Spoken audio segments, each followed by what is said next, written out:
warahmatullahi wabarakatuh. Good morning everybody. My name is Rahma Anggita Laras. I am from Group 8. I will be presentation about foreign trade and balance of payment.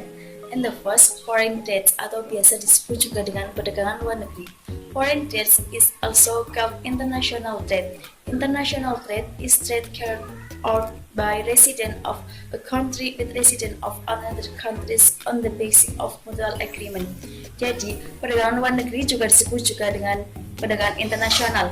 Perdagangan internasional adalah perdagangan yang dilakukan oleh produk suatu negara dengan produk negara lain berdasarkan kesepakatan bersama. And the next, foreign trade destination atau tujuan perdagangan luar negeri. Tujuan perdagangan luar negeri ada 5. And the first, increase the country's foreign.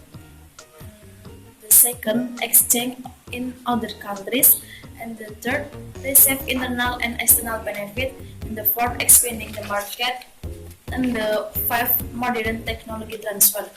Di sini tujuan perdagangan luar negeri ada 5. Yang pertama, meningkatkan devisa negara. Yang kedua, memenuhi kebutuhan yang ada di negara lain. Yang ketiga, terima manfaat internal dan eksternal. Yang keempat, memperluas pasar. Dan yang kelima, transfer teknologi modern. The next, third, foreign trade policy atau kebijakan perdagangan luar negeri. And the first, important substitution.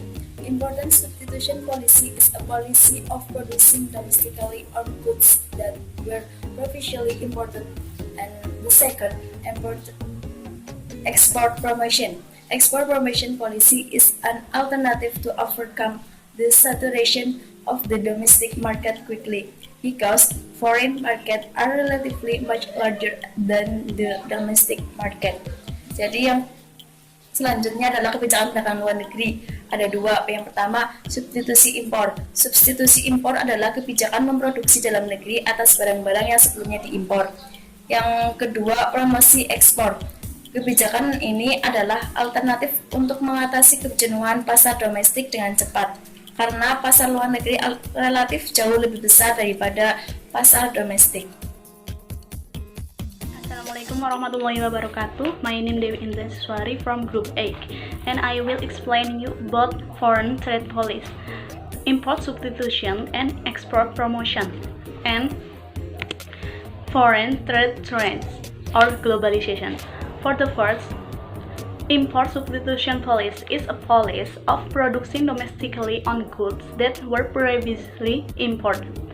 This policy is most often pursued in the early stage of economic development, especially industrial development. The main reason for implementing the import substitution strategy is to meet those domestically needs in the long run and foreign exchange through replacing imported goods with domestic production.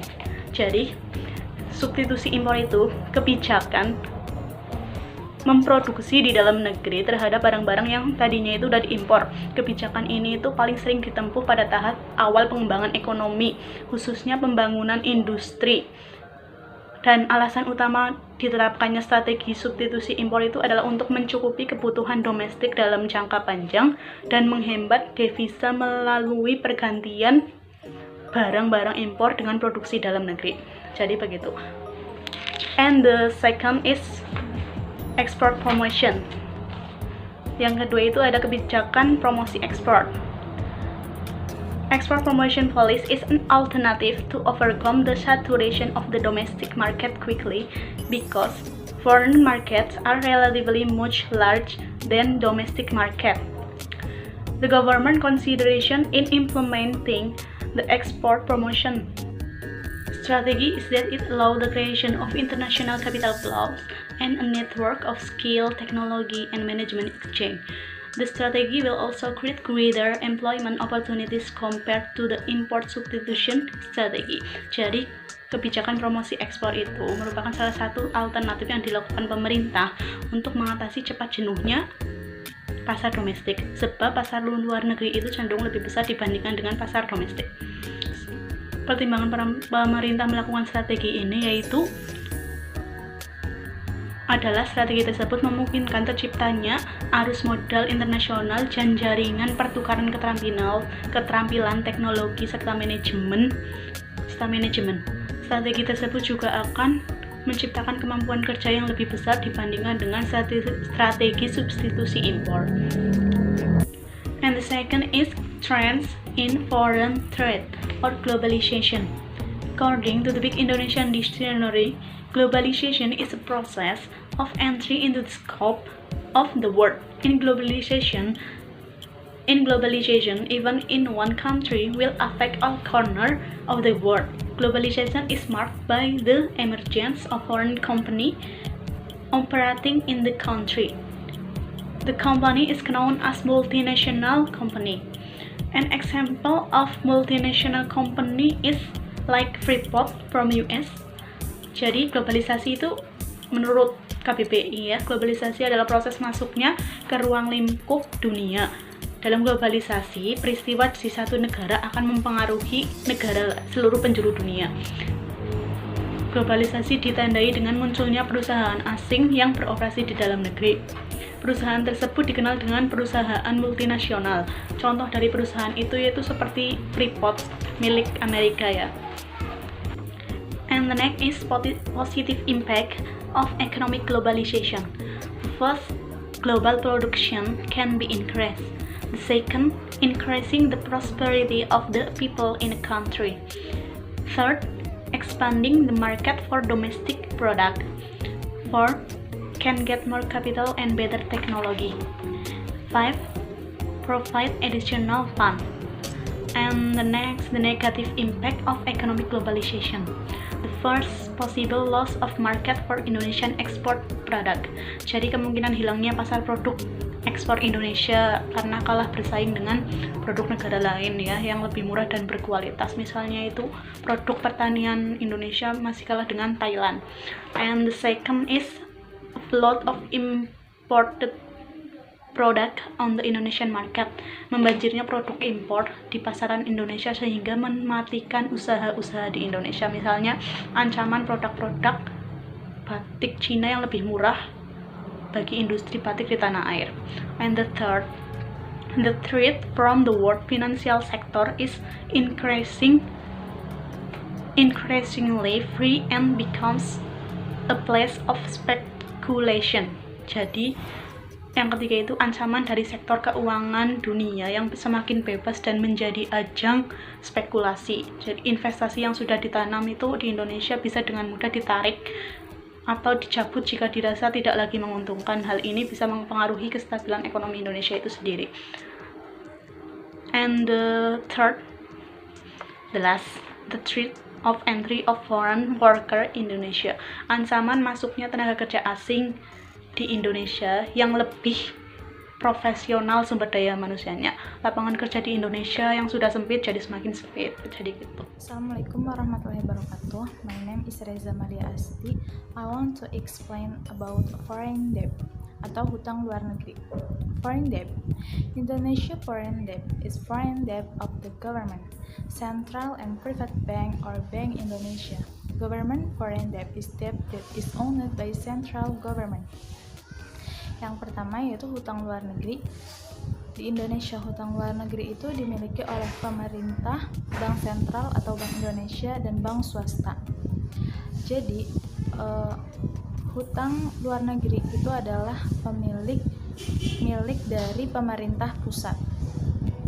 And next, foreign debt is a source of national financing, with the condition of domestic capital resources that are very limited as such. It is currently not reliable to be able to support the high level of national output growth as expected. Solutions that are considered reliable to overcome the constraints of low domestic capital mobilization is to bring in capital from abroad, which generally in the form of grants, official development assistance, export credit, and private capital flows, such as bilateral and multilateral assistance. Private direct investment or PMA, investment portfolio, bank loans and other commercial loans, and trade credit, export-import. selanjutnya yaitu utang luar negeri sebagai sumber pembiayaan nasional. Dengan melihat kondisi modal domestik yang sangat terbatas, hal ini tentu saja tidak bisa mensupport pembangunan output nasional. Solusi untuk rendahnya mobilisasi modal domestik tersebut yaitu dengan mendatangkan modal asing. Modal asing itu biasanya bisa dalam bentuk hibah, juga kredit ekspor, dan arus modal swasta seperti bentuk bantuan bilateral dan multilateral,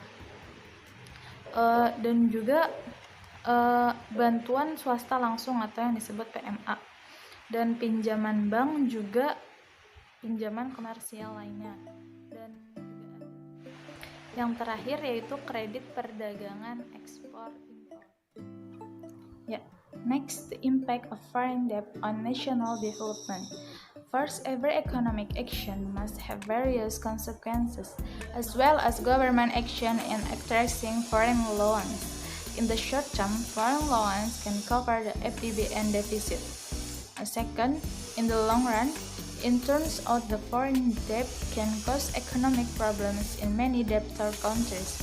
In addition to the economic burden that must be accepted by the people at the time of payment, it is also a political, psychological burden which must be accepted by the state. Yang selanjutnya yaitu dampak dari hutang luar negeri terhadap pembangunan nasional. Jadi yang pertama, setiap kegiatan ekonomi yang kita ambil itu pasti memiliki konsekuensi. Seperti halnya dengan langkah yang diambil oleh pemerintah dengan mengambil modal asing atau hutang luar negeri. Dalam jangka pendek, hutang luar negeri dapat menutupi defisit APBN. Dan yang kedua itu dalam jangka panjang, hutang luar negeri itu juga ternyata banyak memiliki masalah, menyebabkan masalah kepada negara debitur. Selain di samping beban rakyat dalam pengembalian hutang luar negeri, itu juga ada beban psikologi politik yang ditanggung oleh negara debitur. Hal ini disebabkan karena negara debitur terlalu berketergantungan dengan modal asing atau negara asing yang memberi pinjaman. Assalamualaikum warahmatullahi wabarakatuh. My name is Umi Faiko from Group 8 and I will explain about Indonesian Bills of Payment. Bills of Payment is a systematic record of international economic transaction between the residents of that country and residents of other countries. Jadi, neraca pembayaran adalah catatan sistematik tentang transaksi ekonomi internasional antara penduduk negara itu dengan penduduk negara lain. The bills of payment has three components. The first, current account, second, capital account, and third, official reserve account. Jadi, komponen neraca pembayaran yang pertama adalah transaksi berjalan atau current account. Transaksi berjalan merupakan bagian dari neraca pembayaran yang berisi arus pembayaran jangka pendek yang meliputi ekspor dan impor barang-barang dan jasa, net investment, kemudian net transfer. The first, current account. Current account is a part of the bills of payment containing short-term payment flow or recording export-import transaction of goods service. Jadi komponen neraca pembayaran yang kedua adalah neraca modal atau capital account. Neraca modal merupakan bagian dari neraca pembayaran yang mencerminkan perubahan-perubahan dalam kepemilikan aset jangka pendek dan jangka panjang seperti saham, obligasi, dan real estate suatu negara yang meliputi arus modal masuk, arus modal keluar, dan transaksi-transaksi neraca modal. And third, official reserve account. Official reserve account measures change in international reserve held by a country's financial authority. Komponen neraca berjalan yang ketiga adalah cadangan devisa negara atau official reserve account. Cadangan devisa negara ini mengubah perubahan-perubahan dalam cadangan internasional yang dimiliki otoritas keuangan suatu negara. Cadangan devisa terdiri dari 1. Cadangan internasional yang terdiri dari emas dan aset luar negeri yang dapat diperdagangkan. Yang kedua, peningkatan dalam tiap aset transaksi sebagai debit. Yang ketiga, penurunan cadangan aset tercatat sebagai kredit. Sekian materi dari kelompok kami. Terima kasih atas perhatiannya. Wassalamualaikum warahmatullahi wabarakatuh.